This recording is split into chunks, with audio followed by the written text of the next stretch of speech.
તો બીજી તરફ રાજુલાના રામપરા ખાતે આહિર સમાજના સમૂહ લગ્નોત્સવ નિમિત્તે યોજાયેલા કાર્યક્રમમાં રાજુલાના પૂર્વ ધારાસભ્ય અંબરીશ ડેરે પ્રેરક સંબોધન આપ્યું। અંબરીશ ડેરે પ્રવચનની શરૂઆતમાં શીખ આપતી સંસ્કૃતિની વાત કરી। ભાગ્ય સારા હોય તો ભગવાનનું નામ લ્યો, સમય સારું હોય તો કોઈકને કંઈક આપો, કુદરતે બુદ્ધિ આપી હોય તો કોઈક પર ઉપકાર કરો, તેમ કહેવું છે અંબરીશ ડેરનું।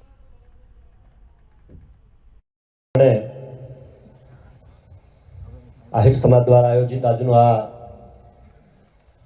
પાંચમો સમૂહલગ્ન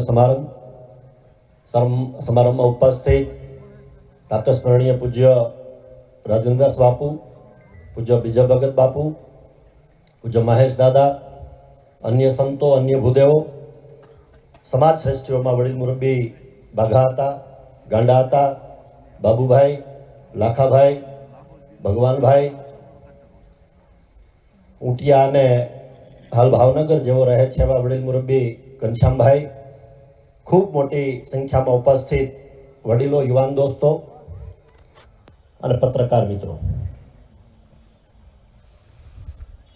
ભાગ બડા તો રામ ભજ, વખત બડા તો કछु દે, અકલ બડી ઉપકાર કર, દેહ દેરા ફળ એ। એનો મતલબ એ છે કે ભાગ્ય હારા હોય તો ભગવાનનું નામ લ્યો, સમય સારો હોય તો કોકને કંઈક આપો, અને કુદરતે બુદ્ધિ વિશિષ્ટ આપી હોય તો કોક ઉપર ઉપકાર કરો। આહિર સમાજના આજના સમૂહ લગ્નની અંદર કેન્દ્ર સ્થાને જ્યારે પ્રભુતામાં પગલાં માંડી રહેલા સૌ નવ દંપતીઓ છે, ત્યારે આપણે સૌ પરમ કૃપાળુ પરમાત્માને પ્રાર્થના કરીએ કે સૌ નવ દંપતીઓ પોતાના ગૃહસ્થ જીવન, સદગૃહસ્થ જીવન તરફ સાધુ સંતો મહાપુરુષોના આશીર્વાદ, વડીલોના આશીર્વાદથી લઈ જાય। સમાજ, કુટુંબ, પરિવારના જે નીતિ નિયમો છે, જે રીત રિવાજો છે, જે સંસ્કારો છે, એ સંસ્કાર મુજબ ખૂબ ફલે ફૂલે। અને આપણે બધાય જ્યારે અહીં આવ્યા છીએ ત્યારે હું એવું માનું છું કે અમે સાક્ષી થવા માટે આવ્યા છીએ, ત્યારે આપણી પણ જવાબદારી છે। એટલા માટે એટલું કહીશ કે જો એમાં કંઈ કચાશ રહે તો એ આપણા ઉપર આવે અને એમનું સદગૃહસ્થ જીવન ખૂબ સારી રીતે જાય એવા આપણે બધા એમને શુભેચ્છા પાઠવીએ। વડીલો, મહાપુરુષો, સાધુ સંતો આશીર્વાદ પાઠવશે, આપણે બધા એમને શુભેચ્છા પાઠવીએ।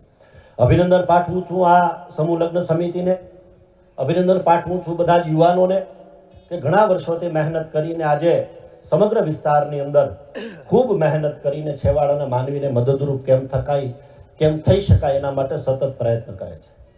સમાજના જે કુરિવાજો છે, સમાજમાં જે નીતિ નિયમો, જે ફેરફાર કરીને આગળ જે જવાનું છે, એની વાતો ઘણા બધા આગેવાનોએ ભૂતકાળમાં પણ કરી છે અને અહીંયા પણ ઘણી બધી કરવાના છે।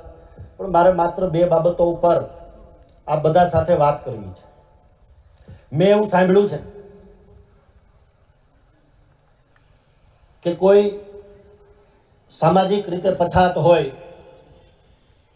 કોઈ આર્થિક રીતે પછાત હોય અને કોઈ વૈચારિક રીતે પછાત હોય। આમ તો આ પછાત શબ્દ કોઈને ગમતો નથી અને ન જ ગમવો જોઈએ। એટલા માટે ન ગમવો જોઈએ કે આજે સમગ્ર વિશ્વ અને સમગ્ર દુનિયા ક્યાં પહોંચી છે, ત્યારે આ પછાત શબ્દ કોઈને ન ગમવો જોઈએ અને નથી જ ગમતો। અને હું એવું માનું છું કે એ વ્યાજબી પણ નથી। અને એટલા માટે મારે તમારે વિચાર કરવાની જરૂર છે કે કદાચ આર્થિક રીતે હું ને તમે પગભર નહીં હોય એટલે કે પછાત હશું તો ચાલશે, કદાચ સામાજિક રીતે પણ સમાજની એકતા નહીં હોય, હું એમ કહું છું ચાલશે, કદાચ કોઈ સહમત નહીં થાય તેમ છતાં પણ હું એમ કહું છું કે કદાચ સામાજિક રીતે પણ એકતા ન હોય ને કદાચ આ નથી જે ગમતો શબ્દ હોય તો ચાલશે, પણ વૈચારિક રીતે એટલે કે માનસિક રીતે પછાત શબ્દ જે છે એમાં મારો સંપૂર્ણપણે વિરોધ છે કે છેવાડાનો માણસ પણ વૈચારિક રીતે, બૌદ્ધિક રીતે પછાત